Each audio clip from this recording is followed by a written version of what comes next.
معمولی سا رکشا چلانے والا باپ. اب سنیے, دن بھر محنت و مزدوری کرنے کے بعد, رکشے کا کرایہ جمع کرنے کے بعد 20 روپیہ اس کے پاس بچا ہے. اب اپنی سائیکل سے گھر کی طرف جا رہا ہے. 18 روپے کا سامان لے لیا اس نے بنیے کے یہاں سے, دال چاول یہ وہ.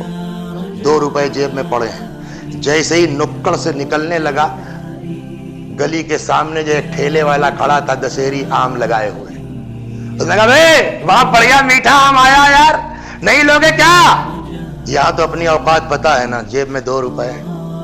نہیں یار چھوڑو. پھر اچانک سائیکل رکی. ہم نہ کھائیں کوئی بات نہیں ہے, لیکن گھر میں جو 2 سال کا بچہ ہے, یہ میرا جملہ تھوڑی ہے, کوئی سمجھ ہی. جب علی اکبر نہیں سمجھ سکتے تو اور اولاد کی کیا بات کی جائے؟ کیا بک رہا ہوں میں نے کہا کیا غلط کہا کہ بیٹا کاش تم صاحب اولاد ہوتے. تو جب تک اس سینے میں باپ کا دل نہیں ہوگا نا, وہ کیفیت ماں باپ کی آدمی سمجھ ہی نہیں سکتا. میں نہ کھاؤں کوئی بات نہیں, میرا بیٹا واپس آیا, ایک چھوٹا سا دسہری کا آم اٹھایا 100 گرام کا. کہ لے یار کتنے کا؟ اس نے کہا 2 روپیہ. وہ 2 روپیہ تھا, دے دیا. یہ لو, لے کے چلا آیا. ظاہر سی بات ہے غریب آدمی ہے تو نہ اس کے یہاں واش بیسن ہے, نہ ٹنکی ہے, نہ کچھ. ہینڈ پمپ پہ جا کر کے اپنا اس نے وہ آم دھلا. بیوی نے بیچاری نے جھولا پکڑا, گئی چائے بنانے لگی. یہ انہوں نے پتلے پتلی کاش بنائی, اور جو 2 سال کا بچہ ہے اس کو گود میں لیا, وہ کاش منہ میں ڈالی. ہے نا اولاد؟ اس سے اندازہ کرو کہ باپ نے کیسے کیا ہوگا ہمارے ساتھ.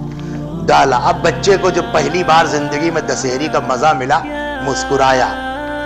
ادھر وہ مسکرا رہا, ادھر ذرا باپ کی آنکھ دیکھیے کیا ہے نا, اس کی آنکھوں سے 2 عشق کے موتی ٹپکے.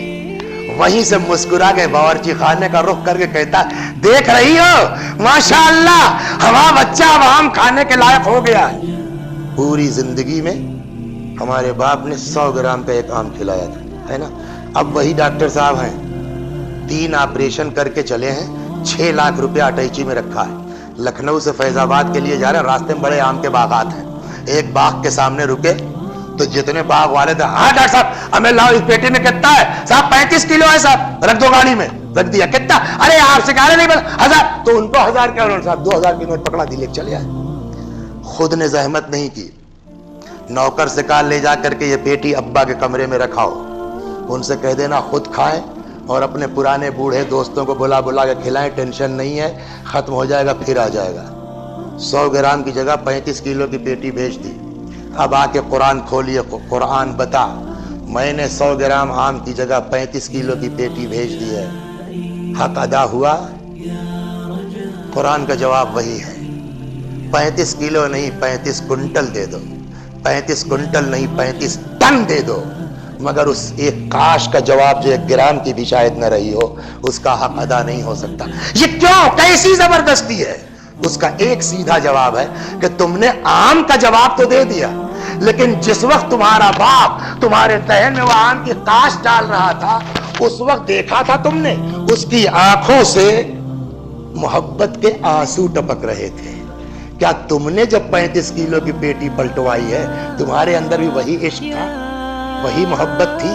تو تم آم کا بدلہ تو دے سکتے ہو, اس محبت کا جواب کون دے گا؟ تم آم کا بدلہ تو دے سکتے ہو, ماں کی ممتا کا جواب کون دے گا؟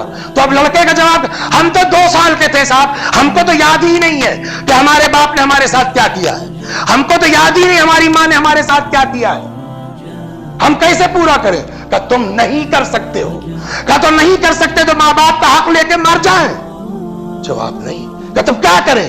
کہ تم نہیں کر سکتے ہو اور تم کو پتا بھی نہیں ہے کہ تمہارے ماں باپ نے تمہارے بچپن میں تمہارے ساتھ کیا کیا. کہ تو کیا کریں, حق لے کے مر جائیں؟ کرنا پھر کچھ تو بتا پروردگارا.